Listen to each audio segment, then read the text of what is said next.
तो अब हम लोग इंटीग्रेशन बताने जा रहा हूं मैं। यह ध्यान रखिएगा कि बहुत सारे क्वेश्चन नहीं कराने हैं मुझे।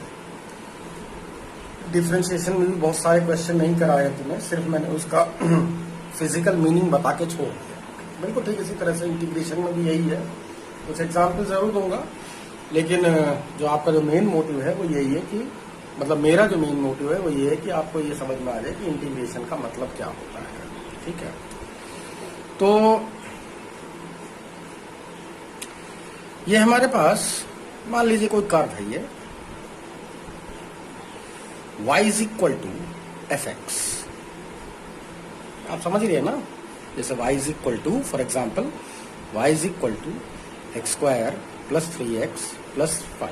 तो ध्यान दीजिए, y is the function of x, y is the function of x। समझ में आ रहा है क्या अब लिखा है मैंने? तो अब क्या करा हमने कि ये मेरे पास मान लीजिए जब मैंने इस फंक्शन में x की वैल्यू मैंने कुछ भी रखी, मान लीजिए मैंने x की वैल्यू 2 रखी, राइट? तो ये मान लीजिए x की वैल्यू मैंने 2 रखी है। अब रख दो यहाँ पर 2, तो मान लीजिए रखा आपने 2 स्क्वायर प्लस 3 इंटू 2 प्लस 5, तो कितना आया 4 प्लस 6 10 15। यानी कि जो y की जो वैल्यू आ रही है, अगर x की वैल्यू अगर ये वैल्यू अगर 2 है तो जो y की वैल्यू होगी अगर फंक्शन है ये होता तो वो कितना आंसर आता? वो 15 आता, राइट ना? अच्छा, अब जरा ध्यान दें कि मैंने x की वैल्यू को बहुत ही मामूली सा बढ़ाना है। कितना बढ़ाना है बेटा? सिर्फ dx। जरा ध्यान से देखेंगे सभी लोग, बहुत मामूली सा। मतलब dx का मतलब जैसे कि आप एल्जेब्रा में डेल्टा x यूज करते हो, ऐसे ये डिफरेंशियल में dx। डेल्टा x का मतलब बहुत ही छोटी सी वैल्यू और dx का मतलब बहुत ही छोटा। अगर ये x है, अगर ये x एक्सिस मान लीजिए टाइम है, तो ये dx बहुत ही मामूली सा टाइम है, यानी ये समझ लीजिए 0.000001 सेकंड है। अगर ये x अगर मान लीजिए डिस्प्लेसमेंट एक्सिस होता तो फिर ये बहुत ही हल्का सा डेल्टा dx का मतलब बहुत ही मामूली सा चेंज 0.000001 क्या मीटर होता फिर उस केस में, राइट? तो अगर मैंने x की वैल्यू अगर बहुत इतनी मामूली सी बढ़ा दी तो बताएं जरा y की वैल्यू कितनी हो गई? अब इतनी हो गई है। ठीक है, बात समझ में आ गई? तो कहने का मेरा मतलब यह है कि इस y की वैल्यू पर कोई खास फर्क नहीं पड़ रहा है। पहले अगर ये वैल्यू y थी तो अभी भी हमें y लगभग कांस्टेंट मान के ही चलना है इसको, ठीक? तो अगर आप मुझे इसका एरिया निकालने का अगर तरीका बताओ तो क्या होगा? अगर आप ध्यान से देखें तो ये एक रेक्टेंगल शेप बन रहा है, या लगभग रेक्टेंगल तो बन ही रहा है।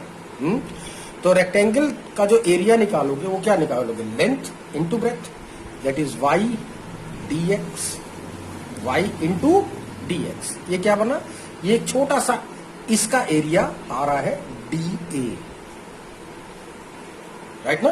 भाई छोटा सा आपने एलिमेंटल लेंथ लिया था तो ये एरिया भी बहुत ही मामूली सा आ रहा है dA। अगर आप इसको इंटीग्रेट कर लो, इसको अगर आप इसको इंटीग्रेट करते हैं y dx, या y की जगह से अगर आप चाहें तो fx भी लिख सकते हैं, fx dx।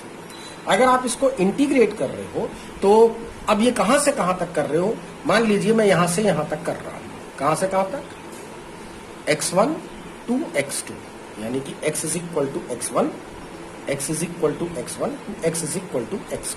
अगर मैं यहां तक अगर इसको इंटीग्रेट कर लूं तो इंटीग्रेट करने का मेरा मतलब है कि जो अभी आपने ये छोटा सा एरिया जो निकाला आपने dA, इसी तरह से अब ये छोटा सा एक एरिया और dA इसमें जुड़ गया, ये जुड़ गया, ये जुड़ गया, ये जुड़ गया, इधर भी जुड़ गया, इधर भी जुड़ गया, dA। ठीक है, एक्चुअली इंटीग्रेशन का मतलब है एल्जेब्रा में जो काम आप इससे करते हो, सिग्मा नोटेशन, सिग्मा क्या करता है? सम अप करता है ना। तो इसी तरह से इंटीग्रेशन भी इसको सम अप कर रहा है, छोटे छोटे एरियाज को। बात समझ में आ गई?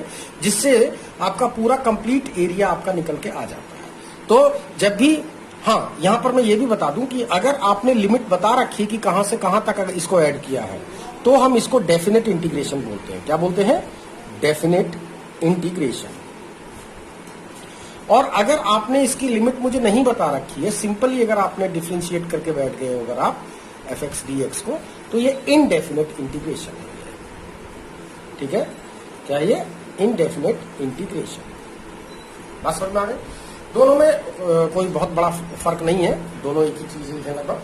ठीक है, तो अब आप लोगों को जो ध्यान रखना है वो ये रखना है कि जब आप इंटीग्रेशन निकाल रहे होते हैं तो बेसिकली आप उस कर्व का एक्स एक्सिस से, या जो भी वो फिजिक्स में जो भी आपने एक्सिस ले रखी है, अगर टाइम ले रखा है आपने तो टाइम ही सही, ठीक है, ये वेलोसिटी ले रखा है तो ये वेलोसिटी ही सही, तो ये जो भी कर्व है आपका उसका एक्स एक्सिस से आप एरिया निकाल रहे होते हो। इंटीग्रेशन निकालने का मतलब एरिया निकालना, एरिया निकालना, फिर बोल रहा हूं ध्यान से समझ लो। ठीक है, अच्छा, अब इंटीग्रेशन, हाँ, और इंटीग्रेशन का जो वैसे एल्जेब्रिक मतलब है वो सिग्मा से है। ये एक्चुअली छोटे छोटे चीजों को मैं क्या कर रहा हूं, मैं मल्टीप्लाई मतलब ऐड कर रहा हूं। ठीक है, छोटे छोटे एरियाज को। अच्छा, अब अगर हम बात करें इसकी, निकालते कैसे हैं इसको, तो इंटीग्रेशन निकालने का जो तरीका है वो वही है जो अभी, जैसे आप लोगों को पता है एडिशन का जो उल्टा है वो क्या होता है, सब्ट्रैक्शन होता है। एडिशन का जो ऑपोजिट है वो क्या है, सब्ट्रैक्शन। मल्टीप्लिकेशन का क्या है, डिवीजन। डिवीजन का उल्टा क्या है, मल्टीप्लिकेशन। नेगेटिव का मतलब इसका उल्टा क्या है, एडिशन, राइट। इसी तरह से जो डिफरेंशियल का जो उल्टा होता है वो इंटीग्रेशन होता है, integration of F x D X, और इंटीग्रेशन का जो उल्टा होता है वो डिफरेंशिएशन होता है। ठीक है, तो अगर जैसे मैं अगर पहला फॉर्मूला बताऊं अगर आपको, तो पहला फॉर्मूला है integration of X raise to power N D X. ध्यान दीजिएगा, ये डी एक्स लिखना जरूरी है, किसके रेस्पेक्ट में आप इंटीग्रेट कर रहे हो, और ये इंटीग्रेशन का साइन लगाना जरूरी है। ठीक है, तो इसका जो आंसर आएगा वो आएगा X raise to power N plus one upon N plus one plus some constant, right, या इसको आप कॉन्स्टेंट ऑफ इंटीग्रेशन भी बोल सकते हो। For example, integration of X raise to power 3 D X is equal to किसके होगा, X raise to power 3 plus one upon 3 plus one plus some constant, पता नहीं क्या है कॉन्स्टेंट, अभी नहीं पता मुझे, X raise to power 4 upon 4 plus constant of integration. Mathematics में तो आपको इस कॉन्स्टेंट ऑफ इंटीग्रेशन का कोई काम नहीं होता है, लेकिन फिजिक्स में इसकी वैल्यू निकालनी पड़ती है। ठीक है, अगर मैं यही इंटीग्रेशन अगर आपको लिमिट में दे देता, मान लीजिए मैंने कह दिया X raise to power 3 D X, और मुझे इंटीग्रेट करना है from X is equal to 1 to X is equal to 2 तक, राइट, तो इसको हम बोलते हैं डेफिनेट इंटीग्रेशन, और इसके अंदर कांस्टेंट ऑफ इंटीग्रेशन नहीं आता है, केवल इनडेफिनेट इंटीग्रेशन में ही कांस्टेंट ऑफ इंटीग्रेशन आएगा। तो इसका जो आंसर आ रहा है वो X raise to power 4 upon 4 plus constant of integration मत लगाना। अब आपको इसकी लिमिट लिखनी है, limit from X is equal to 1 to X is equal to 2, right. अब इस एक्स की वैल्यू में पहले अपर लिमिट लिखेंगे, ये अपर लिमिट है, ये लोअर लिमिट है, ये अपर ये लोअर, राइट। तो पहले अपर लिमिट डालिए, फिर उसके बाद लोअर लिमिट डालिए माइनस करके, तो ये हो जाएगा 2 raise to power 4 upon 4 minus lower limit 1 raise to power 4 upon 4। इसको सॉल्व कर लीजिए, ये जो भी आंसर है वही आंसर है। ठीक है, इसके अंदर ध्यान दीजिएगा, ये बिल्कुल फिक्स और मतलब एग्जैक्ट वैल्यू देता है, इस वजह से आपको इसमें कभी भी आपको कांस्टेंट ऑफ इंटीग्रेशन यूज करने की जरूरत नहीं है। ठीक है, अच्छा चलिए और देख लें। ये बताइए साइन एक्स का डिफरेंशियल कितना है, कितना था, कॉस एक्स था ना। तो अगर कॉस एक्स याद होगा, अभी मैंने थोड़ी देर पहले बताया आपको, तो कॉस एक्स को अगर आप इंटीग्रेट कर लें एक्स के रेस्पेक्ट में, तो डिफरेंशियल का उल्टा अगर इंटीग्रेशन है तो इंटीग्रेशन का उल्टा क्या होगा, डिफरेंशिएशन होगा। तो इसका जो उल्टा आएगा वो क्या आएगा, साइन एक्स आएगा, कितना आएगा, साइन एक्स। इसी तरह से इंटीग्रेशन ऑफ ये फॉर्मूला नंबर 2 है, राइट। इसी तरह से कॉस एक्स का इंटीग्रेशन कितना था, कॉस एक्स का डिफरेंशियल कितना था, D over D x of cos x, ये कितना था, माइनस साइन एक्स था ना।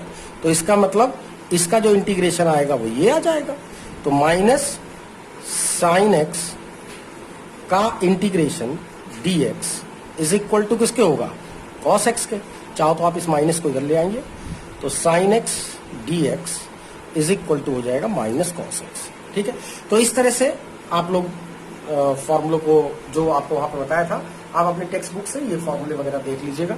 ठीक है ना। अच्छा, जो मेरा काम था वो मैंने बता दिया। अच्छा, अब मैं आ रहा हूं जरा, मैं आपको अभी मैंने कुछ दिन पहले मैंने आपको बताया था कि time velocity curve, time velocity पूरा,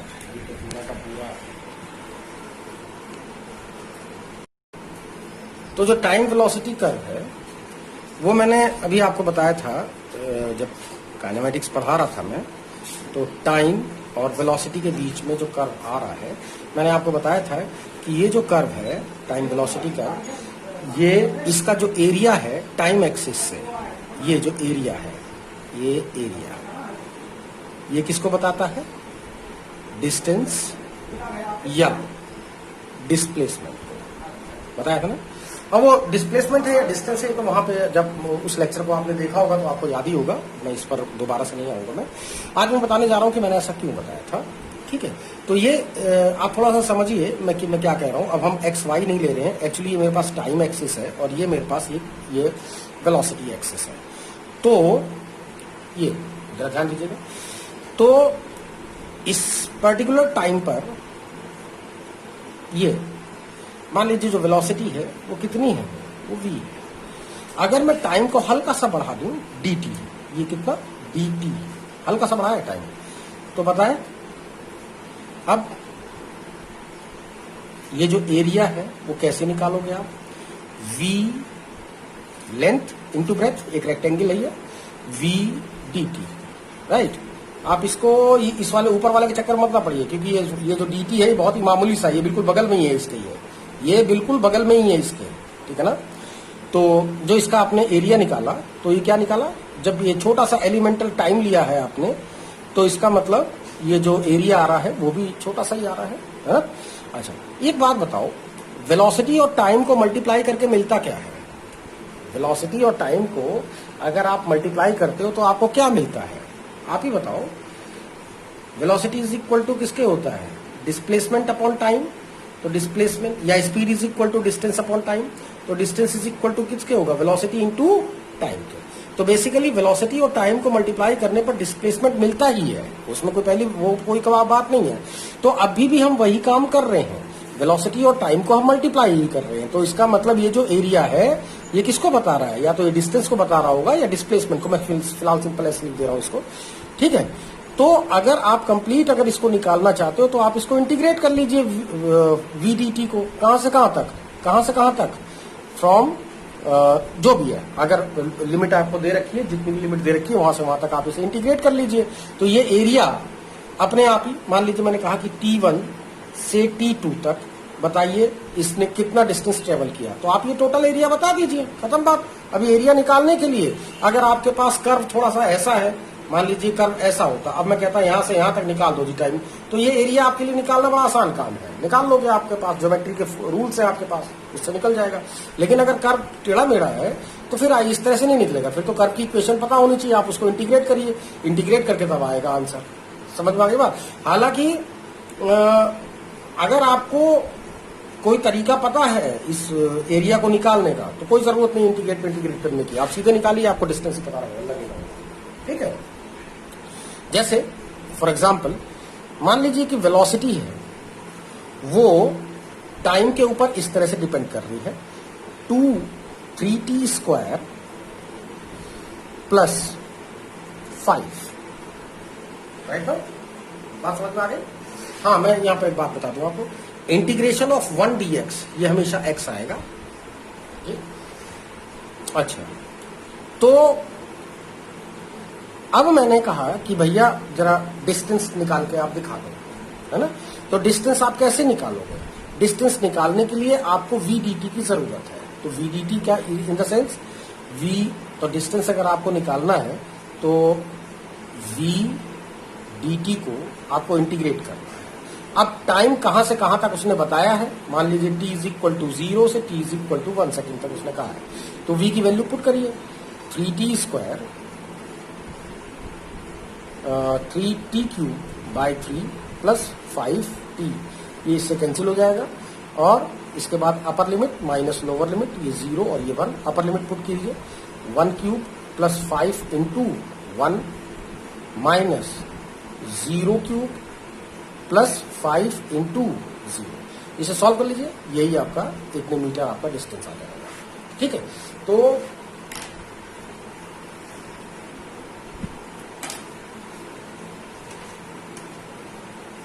इससे रिलेटेड कुछ थ्योरम्स हैं जो आप लोगों को याद रखनी चाहिए, और वो थ्योरम भी कुछ उसी तरह से ही है, मिलती जुलती सी है। ठीक है ना, तो जो थ्योरम नंबर 1 पे जरा ध्यान देंगे। थ्योरम नंबर 1 ये कहती है आपसे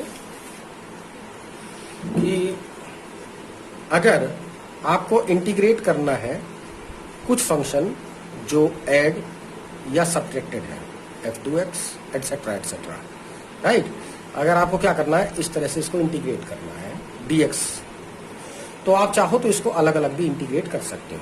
ध्यान से देखेंगे जरा, integration of f1x dx plus integrate या plus minus integration of f2x dx and so, बस समझ में आ गई।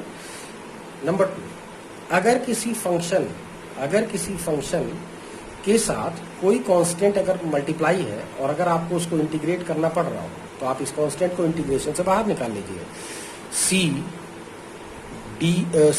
fx dx। ठीक है, एक मल्टीप्लाई का भी रूल है इसके अंदर, तो चाहो तो आप उसको भी कर सकते हो। ठीक है, लेकिन जब जरूरत पड़ेगी तो मैं तुम्हें वैसे ही बता दूंगा।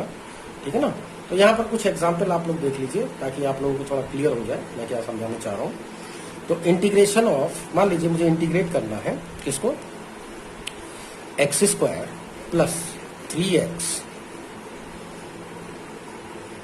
प्लस साइन x को, या 5 साइन, या चलिए 5 ले लीजिए यहाँ पर, इसको आपको इंटीग्रेट करना है dx, ये माइनस ले लीजिए।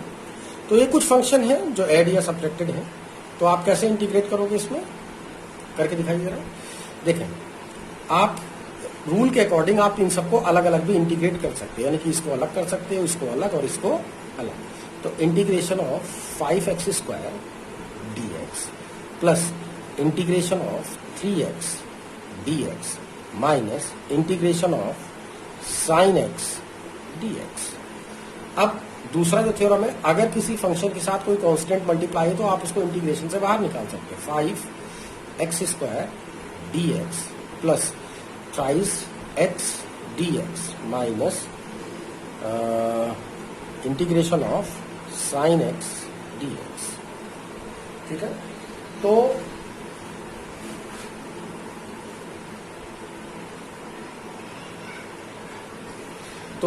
कितना हुआ ये 5। अब ये x⁻⁴ इनका फॉर्मूला लग जाएगा, x⁻² 2+1 upon 2+1 plus thrice of x⁻1 1+1 upon 1+1 minus sine x का डिफरेंशियल कितना होता है, माइनस कॉस x होता है। और ये सब करने के बाद प्लस कांस्टेंट ऑफ इंटीग्रेशन लगाना मत भूलना, क्योंकि ये इनडेफिनेट इंटीग्रेशन है। अगर डेफिनेट इंटीग्रेशन होता, अगर लिमिट दिया होता तो कोई जरूरत नहीं थी इसकी। तो ये हो गया 5/3 x³ plus thrice x²/2 plus cos x plus constant of integration. इस पर फिर से ध्यान दीजिए, कांस्टेंट ऑफ इंटीग्रेशन लगाना मत भूलिएगा। फिजिक्स में हमें इसकी वैल्यू निकालनी पड़ेगी, मैथ्स में तो आप ऐसी सी लिख के छोड़ देते हो, लेकिन हमें यहाँ पर हर चीज की जरूरत है। ठीक है, मैं आप लोगों को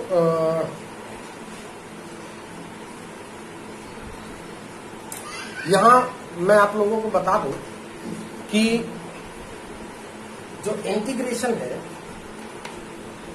वो डिफरेंशिएशन जितना आसान नहीं है। मतलब डिफरेंशिएशन बहुत ही ज्यादा आसान है और इंटीग्रेशन बहुत ही ज्यादा कठिन है। अगर आप इंटीग्रेशन सीखना चाहते हो तो आपको पूरा कंप्लीट इंटीग्रेशन सीखने के लिए कम से कम 6 से 7 महीने की रेगुलर स्टडी चाहिए। अगर आप 6-7 महीने का टाइम दे सकते हो इंटीग्रेशन को, तभी आप लोगों को इंटीग्रेशन करना आएगा। अदरवाइज बहुत छोटी छोटी चीजें तो आप कर ले जाओगे, लेकिन जो है जैसे ही कॉम्प्लिकेटेड इंटीग्रेशन आएंगे आप लोग फेल हो जाओगे। इसको सीखने के लिए एक हाई लेवल की मैथमेटिक्स की आपको जरूरत पड़ती है। आपको बहुत अच्छी तरह से एल्जेब्रा पता होनी चाहिए, ट्रिग्नोमेट्री पता होनी चाहिए, कोऑर्डिनेट ज्योमेट्री पता होनी चाहिए, ठीक है। हर तरह की मैथमेटिक्स पता होनी चाहिए तुम्हें, यानी कि डिफरेंशिएशन भी पता होना चाहिए, हर चीज पता होना चाहिए, लिमिट कैसे निकालते हैं ये सब पता होना चाहिए तुम्हें। जब हर तरह की जब मैथमेटिक्स तुम्हें आ जाएगी, उसके बाद ही आप इंटीग्रेशन के हर प्रॉब्लम को सॉल्व करने लायक होगे। और इसको सॉल्व करने के जो तरीके हैं वो आपके मैथमेटिक्स के टीचर आप लोगों को बताएंगे। आपका ड्यूटी है कि आप उनकी जो बातें हैं वो ध्यान से सुनिए। मेरा तो यहाँ पर छोटा सा काम था कि जो है इंटीग्रेशन का फिजिकल मीनिंग समझाना आप लोगों को, वो मैंने आपको समझा दिया। मुझे इनको मैथ्स के चक्कर में बहुत ज्यादा नहीं पढ़ना है। मैं तो सीधे सीधे जब आएगा तो मैं उसको बस इंटीग्रेट मान लीजिए कहीं आ गया। मेरे को तो जरूरत इतना है कि इंटीग्रेशन कब करना है आपको और डिफरेंशिएशन आपको कब करना है। हमारे लिए सिर्फ इतनी चीजों की जरूरत है, ठीक है। लेकिन अब वो कैसे करना है, जिसके लिए आपको अपने मैथ्स के टीचर से कंसल्ट करना ही पड़ेगा, राइट।